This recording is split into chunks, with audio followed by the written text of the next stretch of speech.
What's up, guys? Welcome to G Whiskey. My name's Jeff. Now, this is a channel where I offer my thoughts and opinions on a specific whiskey, and if you stick around to the end, I'll be giving it a score as well. That sounds interesting? Hit subscribe down below. And with that out of the way, why don't we jump into our review? Today we're looking at the Timorous Beastie Cask Strength 12-year-old. Stick around.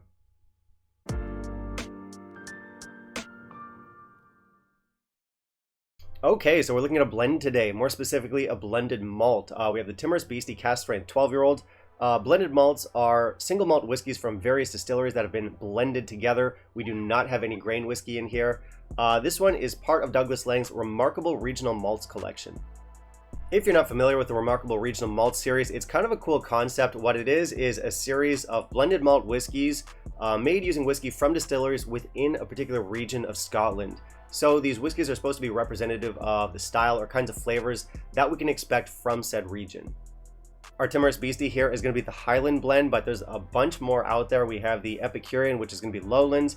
Big Pete is your Islay. You have Rock Island or Rock Oyster, which is the Islands region. You have Galdrins, which is Campbelltown. And you have Scallywag, which is going to be Speyside. And I'm not going to lie, these whiskeys can be a mixed bag, but some of them are really good. And you know, Douglas Laing doesn't really enjoy the same reputation as a brand like, say, Compass Box. But I believe that some of these are very fine blends, and I don't know, I think the brand probably deserves a little bit more respect and attention than it usually gets.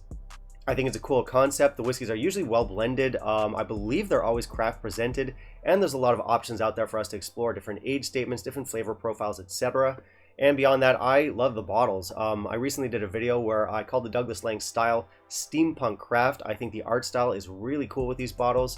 So yeah, generally speaking, I have a pretty good feeling towards this brand. And again, they're not all winners, but some of them are, and this one might be one of them. We have the usual craft presentation, but we also have an age statement, and this is a cask strength offering, which is always a good thing.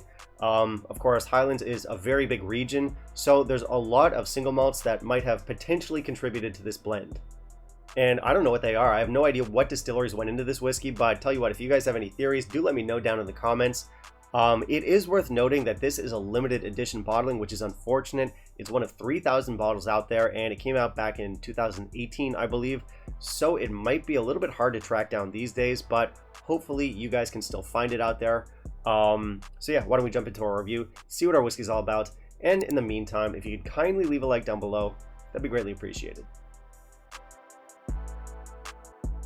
Good specs here. I mentioned this one's cask strength. It comes in at 54.4%, which is perfect for me. I feel like 52 to maybe 55, 56% is the perfect strength for whiskey, in my opinion.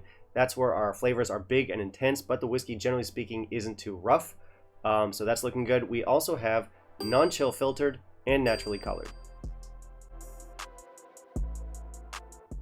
Nice natural color. I've said this before about Douglas Laing bottles. I love them. I love the steampunk craft look.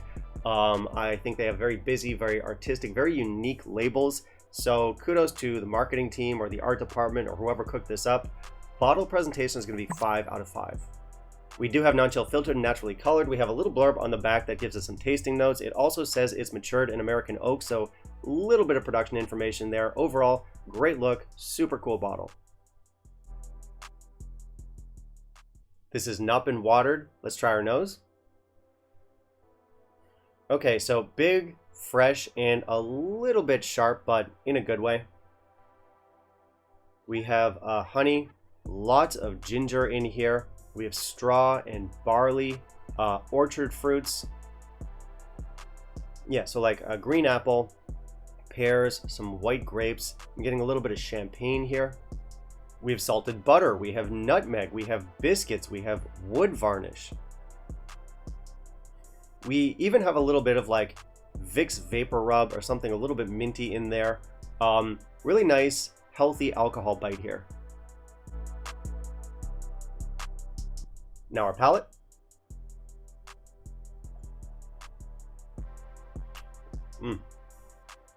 Big, robust, full. Yeah, this is not a gentle whiskey, but it's not an attack dog either. It's just big. We have white pepper, white grapes, nutmeg, biscuits, honey, malt, smoke, and dried mango. And now our finish.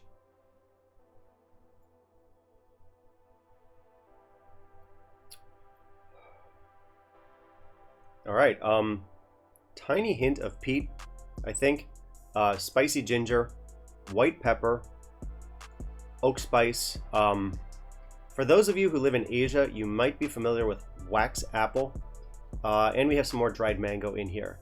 This is a long, intense finish with spices and fruits.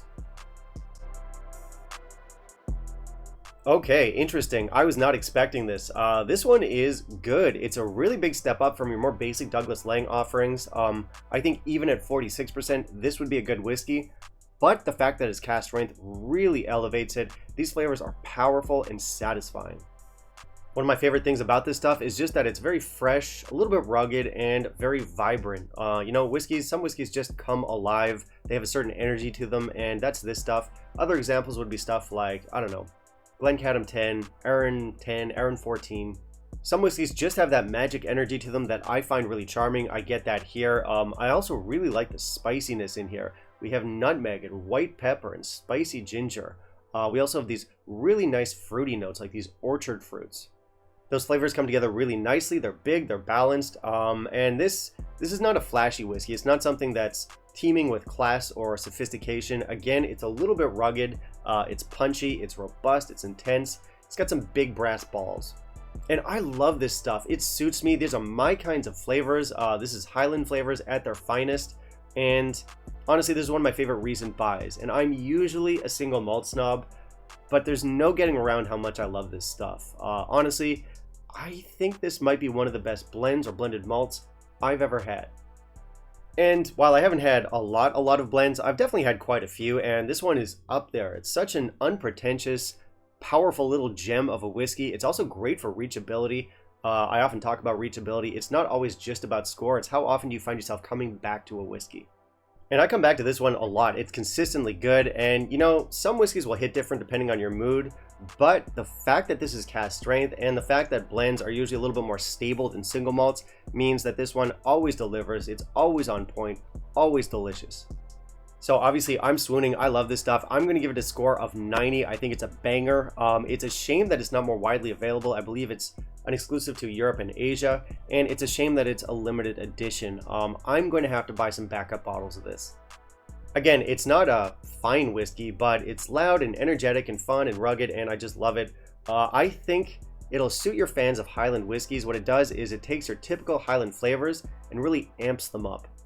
And of course, Highland flavors are often considered a little bit more gentle. That's speaking generally. Of course, there are exceptions there, but yeah, something like this, cask strength, you know, it really cranks everything up to 11. It makes everything louder and more punchy and more assertive, and who doesn't like that?